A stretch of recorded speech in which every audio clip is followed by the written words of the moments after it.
रास्ता छोड़ो, रास्ता लीजिए। साइड भाई, हटो। जल्दी, जल्दी, जाने दो, जल्दी। जाने दो, जल्दी। पेशेंट है, इमरजेंसी।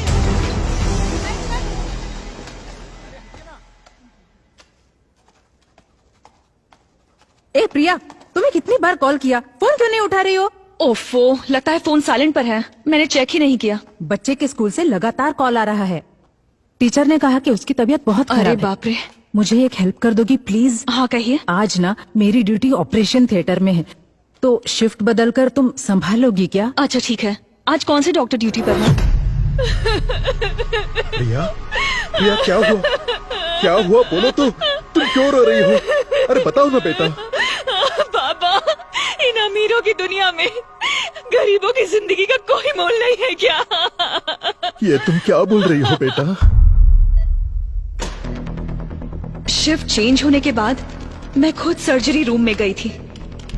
डॉक्टर सलीम सर्जरी करने वाले थे और पेशेंट की डिटेल्स मुझे मालूम नहीं थे, लेकिन अंदर जाने के बाद मैं एक बात जरूर समझ गई कि वहां कोई बहुत बड़ी साजिश हो रही थी कि एंजल को बचाया जा सकता था, लेकिन डॉक्टर ने ट्राई किए बिना ही उस पर सर्जरी शुरू कर दी। और तब वो प्रेग्नेंट थी बाबा। जब उन्होंने बच्चे को बाहर निकाला तो उसमें बिल्कुल जान नहीं थी। इसे मेडिकल वेस्ट में डाल दो।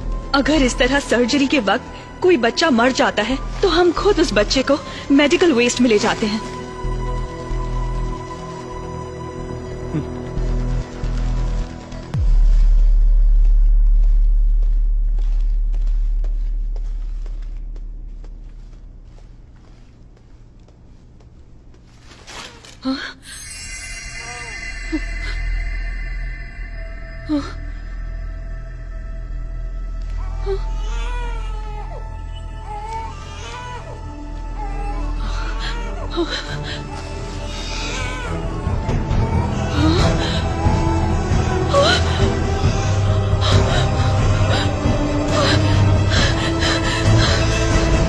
ये तुम क्या कह रही हो बेटा? बताइए बाबा, अब हम क्या करेंगे?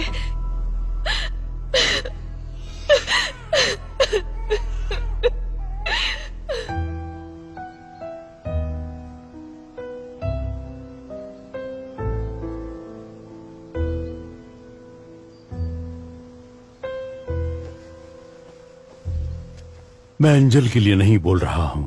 एक लड़की के जीवन में इतना बड़ा अन्याय हुआ है तो किसी तरह हमें उसे न्याय दिलाना ही होगा।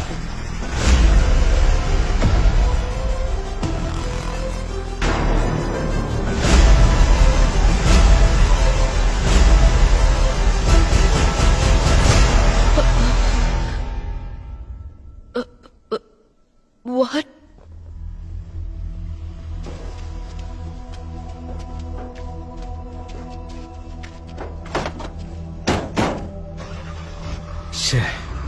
एक और मौत।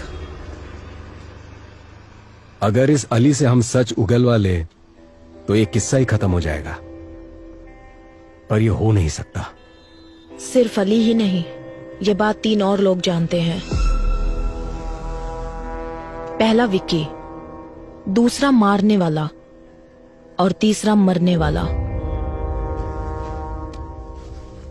जुलाई 26, 2017 उसी दिन एंजल का एक्सीडेंट हुआ था and death on the same day.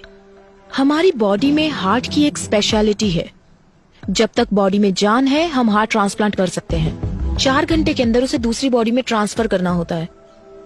मतलब कि रिसीवर की सर्जरी भी ठीक उसी दिन हुई थी, जुलाई 26। अगर ऐसा है तो जेसी हॉस्पिटल या आसपास के किसी हॉस्पिटल में ये सर्जरी किया गया होगा। यस। पर इसके कोई रिकॉर्ड्स हमारे हाथ नहीं लगे। इसलिए हमें पब्लिक को अलर्ट करना होगा कि 26 जुलाई के दिन जिन जिन का हार्ट ट्रांसप्लांट हुआ था, अगली मौत उसी की होने वाली है। एक ही दिन में इतने सारे ट्रांसप्लांटेशंस होने के चांसेस ही नहीं है। यस। तो आगे क्या करें? एंजल का मौत में एक नया मोड़। 26 जुलाई 2017 को जिन्होंने हार्ट ट्रांसप्लांट करा है वो खुद ही आकर पुलिस को रिपोर्ट करने के लिए पुलिस अनुरोध किया है।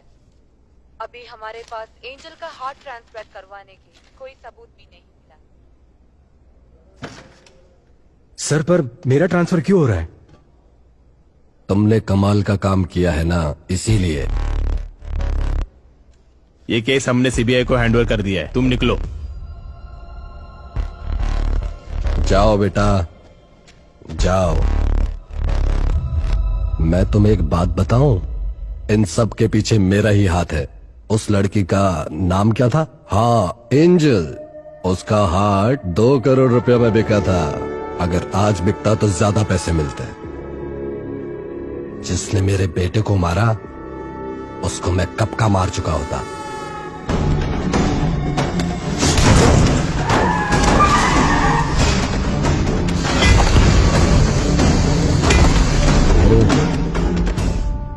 तो ये आपका किया धरा था। तुम्हारे पास तो वो सिर्फ एक ही एविडेंस है ना, मणि। मैं ये भी जानता हूं कि वो कोर्ट में क्या बोलने वाला है। इन सभी मौतों का कारण वो रिसीवर ही है। उसके सहारे इसे पकड़ सकते हो। मैं तुम्हें बता सकता हूं वो रिसीवर कौन है। सही कहा सर। अगर पैसा है तो कुछ भी मुमकिन है। तो आपको लगता है विक्की का अगला टारगेट वो होगा जिसके बॉडी में वो हार्ट है? मुझे लगता है कि उसका अगला टारगेट शायद आप ही होंगे सर।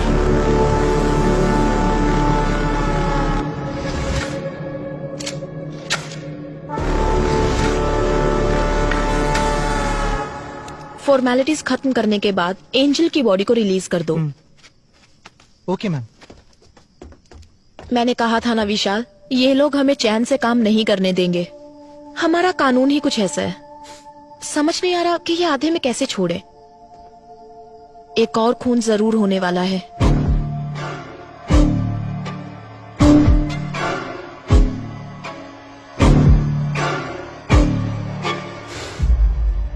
नहीं बदरा, जिसके पास भी एंजल का हार्ट है, विक्की उसे नहीं मारेगा। यू नो, विक्की का मोटिव सारी सच्चाई को बाहर लाना है, जिसकी वजह से विक्की या वो किलर हमें मैनिपुलेट कर रहा है। इन सारे मर्डर्स के पीछे जरूर कोई जस्टिफाइड रीजन है। सिर्फ वही मरे जिनको मरना था।